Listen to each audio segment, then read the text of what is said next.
Range time. So today we're gonna work through some stuff, some things that I know that I need to work on.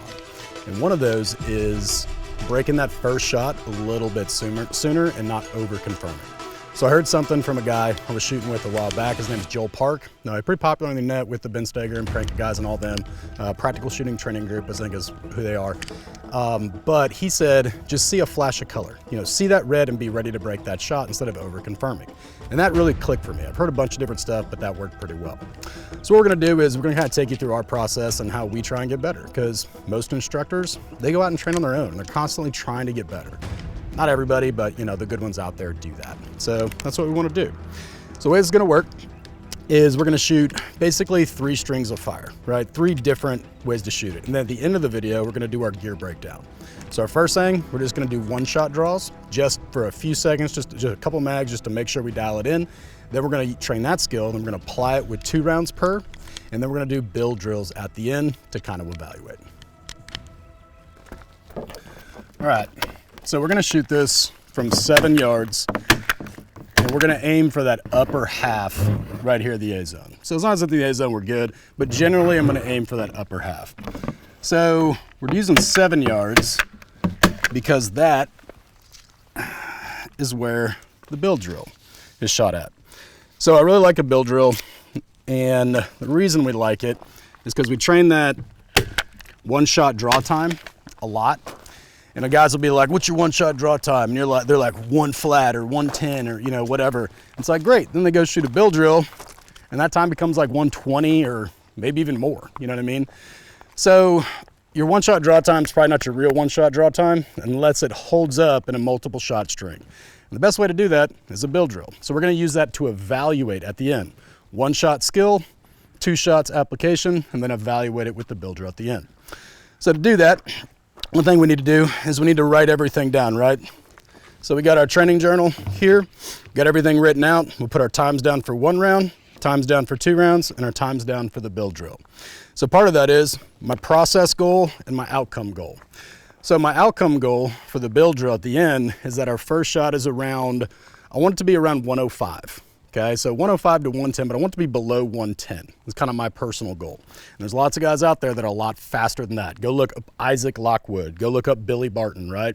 Isaac's shooting a build drill in 1.2 seconds. It's like, bro, right? Like that's awesome. You know what I mean? Billy's like right there behind him. So my outcome goal is somewhere around there. My process goal is, like I said earlier, I want to see that flash sight picture, just see that color and break the shot and have everything established on the way. And then the other thing for me is keeping the elbow kind of in line under the shoulder. As soon as everything starts to flare out, everything starts to change. So for me personally, if I keep it underneath, well, I tend to find that sight comes right where I want, and I can predict that, you know, it's going to be good. So let's go ahead and get started.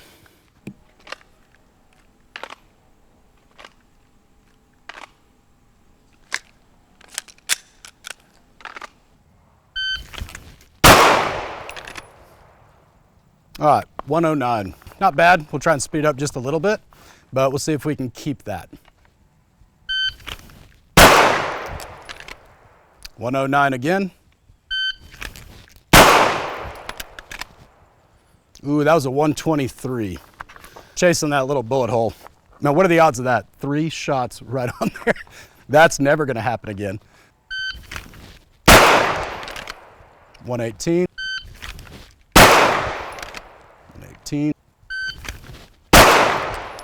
104, 117. Ooh, pulled that bad boy. So I'm starting to get a little bit off, and I kind of notice one thing I'm doing is I'm getting real hyper focused on the target a little bit. So for me, I need to open up that vision some, right? So I notice when I'm really focused on just that upper half of the A zone and seeing that dot real hard, I tend to not focus on my movements and what else I'm doing. And then we start to float a little bit and the times start to change because now I'm over confirming the sights. So the sights are kind of coming up and surprising me. But if I open up my vision so that I can kind of notice what's going on down below and relax my eyes some, I'll kind of see the sight coming in or notice it coming up into view so I can kind of anticipate it in the good way. So now we need to change that up. So I know what I'm doing. I'm being an idiot. So let's get back on that. Let me relax that a little bit. The vision, stand by. There we are, 111. 103. Ooh, messed that up. Tried to rush that. So those last couple felt a lot better. Notice that around it, I saw that flash of red. Now we broke that shot. So that feels better. So far we're sitting at, we had a couple up in the one in the 120s, one in the 118. Most of them are down there below 110. So now we just need to be a little bit more consistent. So I'm kind of seeing that if I rush that here, right, I'm gonna mess that up. So here I just need to be a little bit more natural, get into the gun, and then bring it up and out. Stand by. There we go, 12. 108, stand by.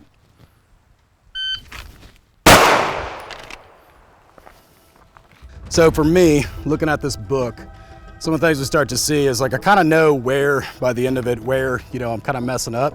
If I was too slow here or too fast here, well, that gave me the 118s and the 120s and all that, right? So a big thing for me was just seeing it and then making sure that quick out of the holster, I like to think like a snatch out of the holster. When I do that, it all dropped down. So now I just need to take that and apply it into the 2 rounds. So this next string, I'm gonna be thinking about, again, opening the vision up, seeing that flash of red, and then kind of snatching that gun out just a little bit out of the holster and let that momentum carry me on the target, because that seemed to help me out a good bit. That's garbage. I remember that guy. Yes. All right, well, there's all my shots outside the A zone. So now we're gonna take what we just did and apply it into 2 rounds, right? So that's the skill, application, evaluation. So probably start off a little bit slower and then just to get the feel for it, right? Not slower, but like at a normal, you know, even pace, like 3/4 speed or something like that. And then we'll start speeding up at the end. 2 rounds each.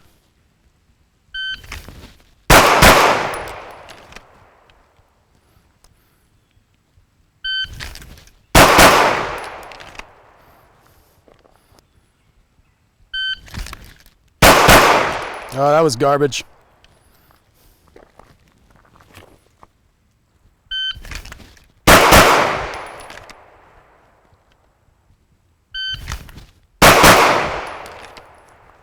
Go.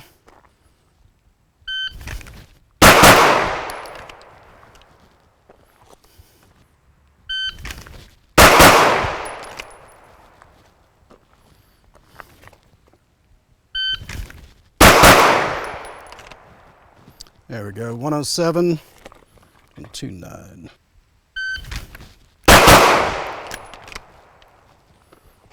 12.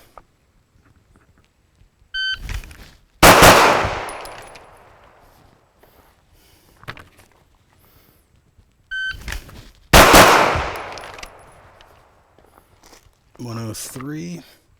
Yeah, so that big thing for me is that tension. I noticed like on that last one, and the ones before it kind of up here. The last one kind of relaxed those shoulders, it felt like a little bit. Relax the body, and then sure enough, man, it's up there a lot quicker. That's something I've always kind of had to work through. Used to be way worse, but we're getting there.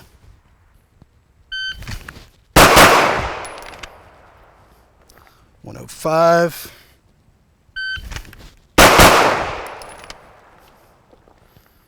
102.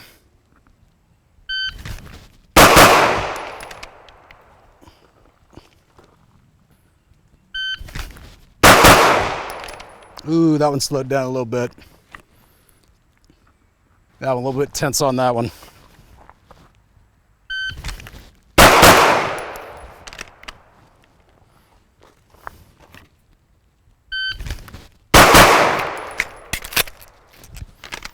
There we go, that was a good one. 103. And 1, 2, 3. So yeah, finish that last one off. So we started those. We started off a little bit slow, right? We started feeling out what we're doing. So the big thing for me on that one was just, I tend to get real tense and like tighten up, especially through the shoulders and traps. About halfway through, started to realize that. Drop those shoulders down, relax completely, move the arms. And those shot times dropped from the 111s, 117, 108, 109, 109, 107. Then we started getting into the 103s, 5s, 102, 109, 103. So we started to notice that came down. We did that right. So, hey, we identified what we did or what we need to do. Now, see if we can do that in a build drill.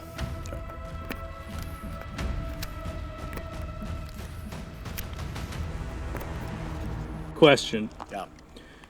How many rounds do you usually burn through on a range session? Yeah, so I used to shoot a lot. I'd shoot all day, 5, 6, 7, 800 rounds. I don't do that anymore. Like, because it came to a certain point, I was just practicing bad habits and I get so mad because I keep messing up. So I found I just dry fire a little bit more on the range, and then I'm probably shooting 300 to 400, and I'm only spending maybe 3 hours, at the most. And it might just be, I found like little range sessions work a lot better for me. But yeah, I moved it down a lot. So just get the quality reps versus quantity. All right, let's go do some build drills. Stand by.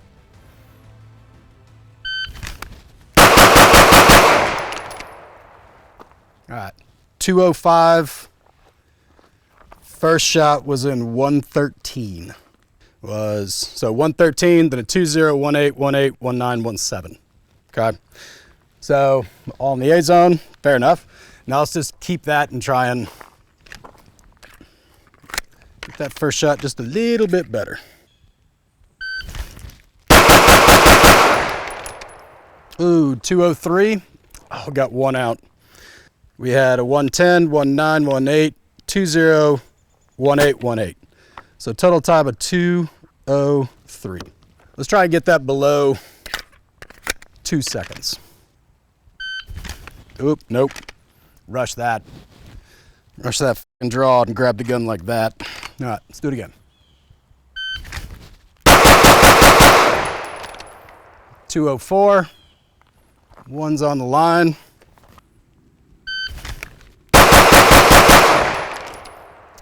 202. So 107 first shot. Oh, it's gonna drive me nuts.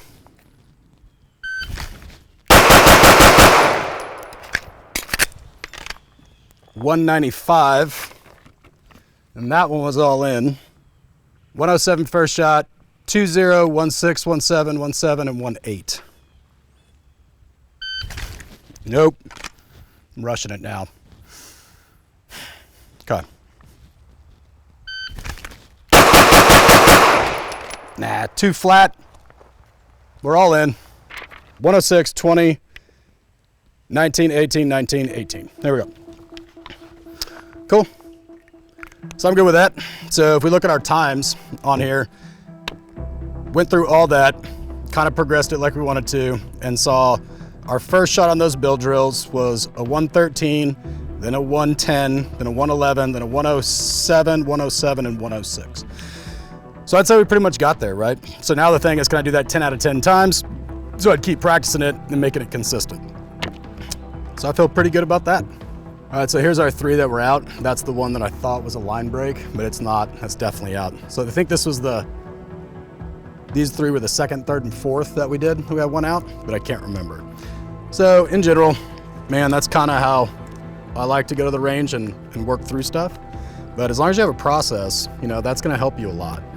So if you're looking for something to do, I mean, what was this? Right at under 100 rounds, so 32, 32, and then 30 rounds, right? So 64, 94 rounds to do all that.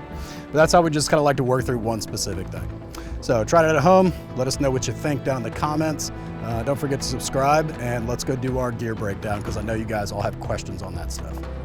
So go through the stuff we had. First thing, it's our training journal, right? You can buy these on the website.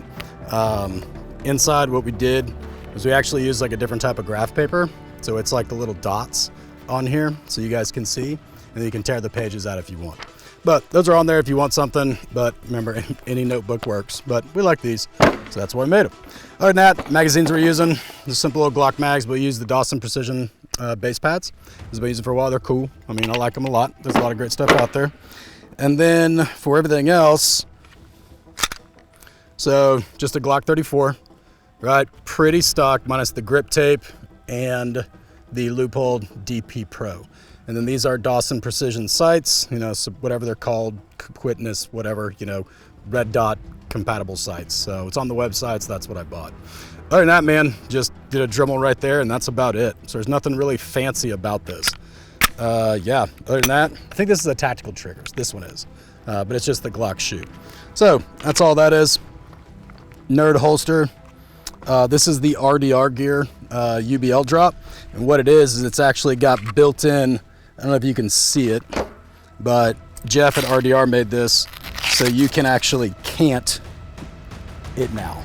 So you actually have a little bit of movement in there, so you can take away that forward cant or whatever it is that some people have. This is our bear belt. On it we got the Safariland ELS bolted on through our proprietary hole pattern. So you can clip those on and clip those off, get your adjustment out. And there's Safariland mag kit pouches. S-Tac Kiwis right here that are mollied on, and that goes between so it doesn't take up your loop. And then my snack pouch is just an HSGI. Other than that, Agonic pants, whatever. And lastly, turn those off. These are the Auto Engineering noise barriers. These things have been awesome. I still haven't even charged the box yet, and I think it's at 30%. And I've had them since maybe March or something like that, I think, Tom, I believe. But these things have been awesome. I probably need to charge the case pretty soon, but I've never had them go out. They've been great. Other than that, guys, that's pretty much it. Action target, targets in the back. Target stands, those stands are really good. They don't blow over in like high winds like some of the others. They stay pretty well. And then IPSC target, USPSA target, same, it's from Action Target. And those are actually the PT Ranger, I think they're called, from Action Target. That's the portable steel system they got. Other than that, yeah, that's pretty much it. Like, subscribe, do things, whatever. Have fun.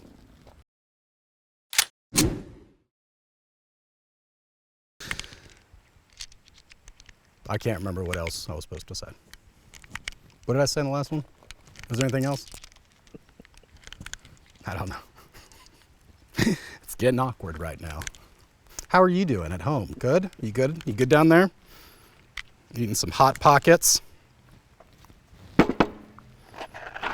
Cruising around looking at hot CrossFit chicks working out, and then you just stumbled across this video.